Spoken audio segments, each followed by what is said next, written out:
नमस्कार दोस्तों, आज के इस खास वीडियो में हम आपको सुनाने जा रहे हैं भगवान श्री कृष्ण के जन्म और उनके द्वारा कंस के आतंक का अंत करने की प्रेरणादायक कहानी। यह कहानी न केवल भारतीय संस्कृति में गहरी जड़ें रखती है बल्कि हमें यह भी सिखाती है कि कैसे धर्म की ताकत हमेशा अधर्म पर विजय पाती है। तो चलिए बिना किसी देरी के डूबते हैं इस अद्भुत कथा की गहराई में और जानते हैं कैसे जन्माष्टमी का यह पावन पर्व हम सभी के जीवन में इतना महत्वपूर्ण बन गया।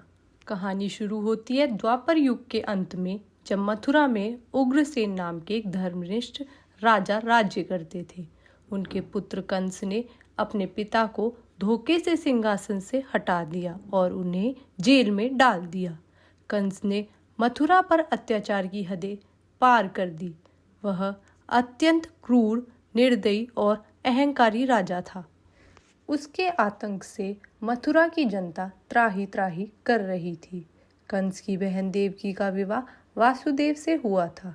कंस अपनी बहन से बहुत प्रेम करता था, लेकिन एक दिन जब वह अपनी बहन को उसके ससुराल छोड़ने जा रहा था, एक आकाशवाणी हुई जिसने सब कुछ बदल दिया। आकाशवाणी में कहा गया कि कंस, तेरी बहन का 8वां पुत्र ही तेरा काल बनेगा।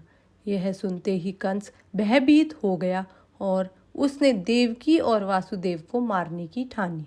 लेकिन देवकी ने अपने सभी संतानों को कंस को सौंपने का वादा किया, जिससे कंस ने उन्हें नहीं मारा, लेकिन दोनों को कारागार में बंद कर दिया।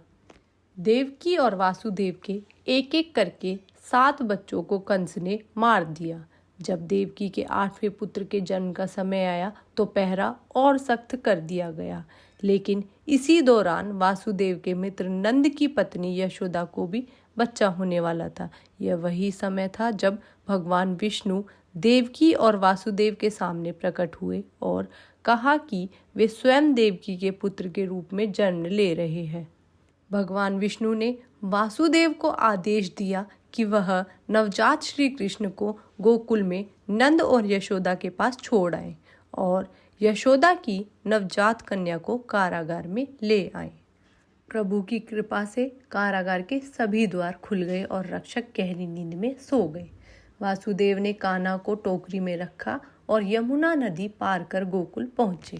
वहाँ उन्होंने श्री कृष्ण को यशोदा के पास छोड़ दिया और कन्या को लेकर वापस कारागार में आ गए। जब कंस को देवकी के 8वें बच्चे के जन्म की खबर मिली तो वह तुरंत कारागार पहुंचा, लेकिन वहां उसने देखा कि संतान एक कन्या है। गुस्से में आकर कंस ने उस कन्या को दीवार पर पटक दिया, लेकिन वह कन्या आकाश में उड़ गई और कंस को चेतावनी दी गई कि उसका काल जन्म ले चुका है। यह सुनकर कंस और भी भयभीत हो गया। कंस ने श्री कृष्ण को मारने के लिए कई दैत्य भेजे, लेकिन श्री कृष्ण ने अपनी अलौकिक माया से सभी दैत्यों का वध कर दिया।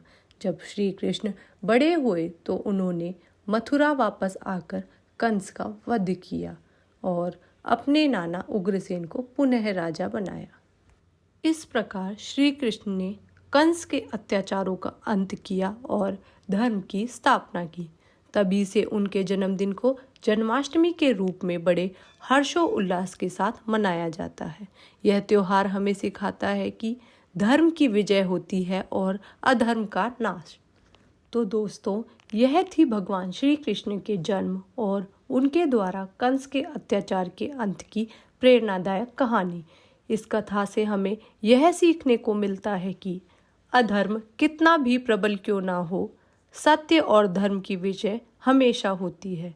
श्री कृष्ण ने न केवल मथुरा को कंस के आतंक से मुक्त किया, बल्कि दुनिया को यह संदेश भी दिया कि जब जब धरती पर अधर्म बढ़ेगा, तब तब धर्म की रक्षा के लिए भगवान स्वयं अवतार लेंगे। आशा करते हैं कि इस कहानी ने आपके मन में जन्माष्टमी के प्रति एक नई ऊर्जा और श्रद्धा का संचार किया होगा। अगर आपको यह वीडियो पसंद आया हो तो इसे लाइक करें, शेयर करें और हमारे चैनल को सब्सक्राइब करना ना भूलें। हम इसी तरह और भी प्रेरणादायक और धार्मिक कहानियाँ आपके लिए लाते रहेंगे। धन्यवाद और आप सभी को जन्माष्टमी की हार्दिक शुभकामनाएं। हरे कृष्णा।